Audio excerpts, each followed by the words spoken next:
সাদিক এগ্রোর যে ভয়ঙ্কর পরিণতি সেটি এখন চোখের সামনেই দেখা যায়।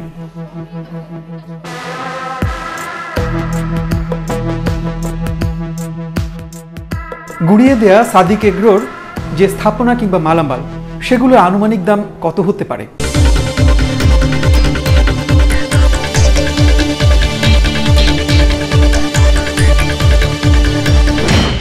ছোট্ট একটা গল্প দিয়ে শুরু করা যাক। কয়েক বছর আগে মোহাম্মদপুরের সাদিক এগ্রোর ঠিক পাশের একটি খামারে ভালো জাতের একটা ছাগল বিক্রি হবে। সাদিক এগ্রোর মালিক ইমরান হোসেন সেটি কিনতে চাইলেন, কিন্তু ইমরান হোসেনকে অনেক অনুরোধ করে সেই ছাগলটি কিনে নেন মমতাজ বেগম নামের এই নারী, যিনি পরিবারের সচ্ছলতার জন্য ছাগল পালেন। একটু একটু করে মমতাজ বেগমের সেই ছাগলের পাল বড় হতে থাকে। রোববার মোহাম্মদপুরে সাদিক এগ্রোর পাশে গিয়ে দেখা যায় একটা সময় সাদিক এগ্রোর পাশের খোলা প্লটে যেখানে লাখ টাকার ছাগল চড়ত, সেই একই প্লটে মমতাজ বেগমের ছাগলের পাল ঘুরে বেড়াচ্ছে। ইমরান হোসেন নেই তার গড়ে তোলা পশু ব্যবসার বিরাট সেই সাম্রাজ্য। সেই জায়গাতে গেলে সাদিক এগ্রোর যে ভয়ঙ্কর পরিণতি সেটি এখন চোখের সামনেই দেখা যায়। সপ্তাহখানেক আগেও সাদিক এগ্রোতে মোহাম্মদপুরের 7 মসজিদ হাউজিংয়ের 1 নম্বর রোডটি থাকতো বেশ জমজমাট। নানা শ্রেণী পেশার মানুষজন সেখানে পশু দেখতে কিংবা কিনতে ভিড় করতেন, কিন্তু এখন অন্যরকম একটা দৃশ্য। নেই সেই সাদিক এগ্রো।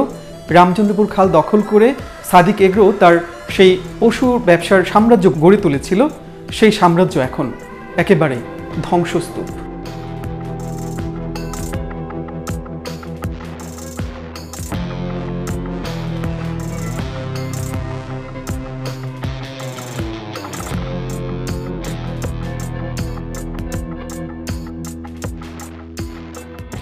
এই ডেইরি ফার্মকে আমরা একাধিক নোটিশ দিয়েছি। সেই নোটিশের কপি ওনাদের কাছেও আছে, আমাদের কাছেও আছে, চাইলে আমরা সেটা দিতে পারবো। ওনাকে যেটা দিয়েছি সেটা হলো যে আমরা কুরবানি ঈদের আগেও আমরা নোটিশ দিয়েছিলাম। নোটিশের আগে উনি কোনো আমলে নেননি।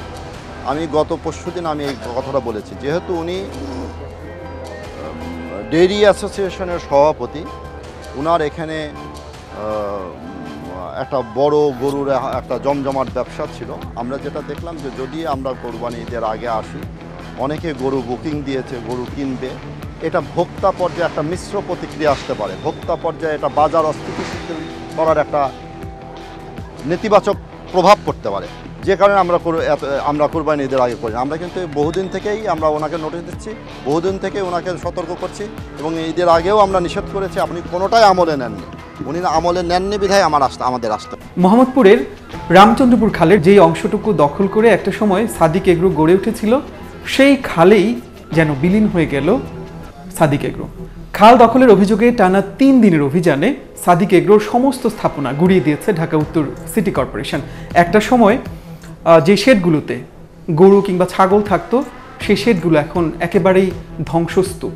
সেখানে অনেকটা সময় দাঁড়িয়ে থাকলে বোঝা যাবে খাবার যেই পাত্রগুলো থেকে গরু ছাগল খাবার খেত, সেগুলো দেখে হয়তো বোঝা যাবে যে একটা সময় এখানে খামার ছিল, এবং একটা সময় এই সাদিক এগ্রোতে মানুষের ভিড় থাকতো পশু দেখবার জন্য। এখন সেখানে মানুষজন ভিড় করছেন সেই ধ্বংসস্তূপ দেখার জন্যে।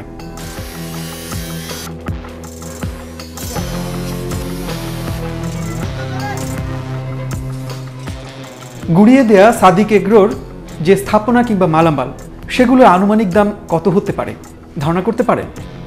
নিশ্চয়ই কোটি টাকা না, মাত্র 1,70,000 টাকা। ঢাকা উত্তর সিটি কর্পোরেশন 3 দিনের অভিযানে যে স্থাপনাগুলো ভাঙা হয়েছে এবং যে মালামালগুলো তারা সেখানে পেয়েছেন, সেগুলো স্পট নিলামে মাত্র 1,70,000 টাকায় বিক্রি করেছেন। রোববার সেখানে যাবার পর আমরা যেটি দেখি যে একদিকে চলছে রামচন্দ্রপুর খালের দখলকৃত অংশে খনন কাজ, অন্যদিকে যে মালামাল এবং স্থাপনাগুলো নিলামে বিক্রি করে দেওয়া হয়েছে, সেগুলো যারা নিলামে সেগুলো কিনেছেন, সেই মালামালগুলো সেখান থেকে সরিয়ে নেবার কাজ তারা করছেন। উচ্ছেদকৃত জায়গায় একটু একটু করে খাল খনন করছে ঢাকা উত্তর সিটি কর্পোরেশন, এবং রামচন্দ্রপুর খাল তার অস্তিত্ব ফিরে পাচ্ছে। ঢাকা উত্তর সিটি কর্পোরেশন বলছে খাল খননের মাধ্যমে পানির স্বাভাবিক যে প্রবাহ সেটি তারা ফিরিয়ে আনতে চান, এবং এই পুরো কাজটি শেষ হতে 1 মাসের মতো সময় লাগবে। আমাদের ইলেকশন হয়েছে 2000, তারপরে মহামারী ছিল 2 বছর, যেখানে ক্যামেরা তো দূরে থাক, মানুষের ঘরের থেকে বের হতো না। আমরা তার 1 বছর পরে ওয়াসার থেকে আমরা ডিএনসিসি খালগুলা বুঝে পেয়েছি, তো হাতে থাকলো কতদিন সময়? এমন না যে মিয়ান মহোদয় বসে আছে। আমরা ট্রাক স্ট্যান্ড উচ্ছেদ করেছি, আমরা লালতলা খাল উচ্ছেদ করেছি, বসিলা উচ্ছেদ করছি, উত্তরায় উচ্ছেদ হচ্ছে, মিরপুরে উচ্ছেদ হচ্ছে, রানিং এক কাউন্সিলরের বাসা কিন্তু ভেঙে দেওয়া হয়েছে। এটা DNCC, it's a huge area. গত 3 দিন উচ্ছেদ অভিযান হয়েছে, আর আজকে আমরা খাল খননের কাজ করতে আসি। কতদিন এইটা তো বলা যায় না, তবুও তো প্রায় 1.5-2 মাস লাগবে, কারণ আপনি তো নিজে দেখতে আসেন যে এইটা পুরো মানে খালটা ভরাট। খাল দখলমুক্ত হচ্ছে, এটি নিঃসন্দেহে ভালো খবর।